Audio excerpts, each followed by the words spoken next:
हैं। भक्ति ये नहीं कहती कि अपने कर्तव्य को छोड़ दो और एकांत में बैठ जाओ। भक्ति ये कहती है एकांत से उठो और समाज में जाओ और सेवा करो और पाप कर्म न करो और नाम जप करो। यही भक्ति सिखाती। बड़े बड़े संत फिर समाज में ही आते हैं।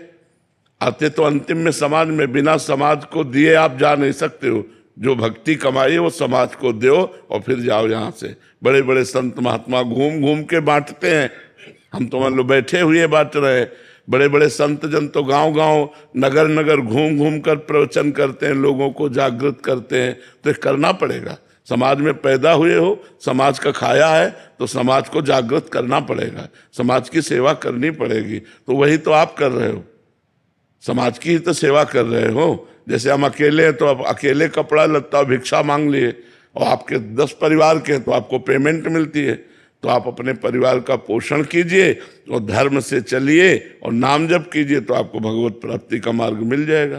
केवल सांसारिक जिम्मेदारियों को ही पूरा किया और भजन नहीं किया तो फिर क्या होगा?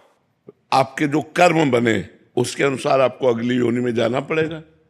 मुक्ति नहीं मिलेगी। नहीं, अरे मोक्ष कोई तुम खिलवाड़ समझते हो? पशु पक्षी जैसे हैं उनको तो नहीं मिलता, नहीं मिलता, उनको मोक्ष नहीं मिलता। वो तो कर्म कर रहे हैं। नहीं, कर्म नहीं कर रहे हो, केवल भोग भोग रहे हैं। कर्म केवल मनुष्य शरीर से होता है।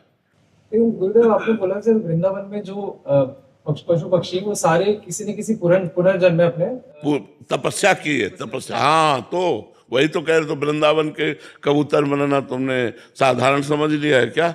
वृंदावन के पशु पक्षी बनना बड़े बड़े ऋषि मुनि याचना करते हैं कि वृंदावन का मैं खग मृग पशु पंछी बन जाऊं, जिससे राधा राधा रटूं और प्यारी जू और प्यारे जू को सुख पहुंचाऊं। तो वृंदावन के पक्षी, वृंदावन के सुअर कुत्ता ये कोई साधारण जीव थोड़ी है। ये तो पूर्व जन्म के कोई न कोई साधन भजन बना तो वृंदावन में आकर पशु पक्षी रूप में प्रियाजू के धाम में पड़े। आप सीधे भगवत प्राप्ति हो जाएगी इनको, क्योंकि रज में पड़े है ना। अब शरीर रज में छूटेगा तो रज के प्रभाव से भगवत प्राप्ति।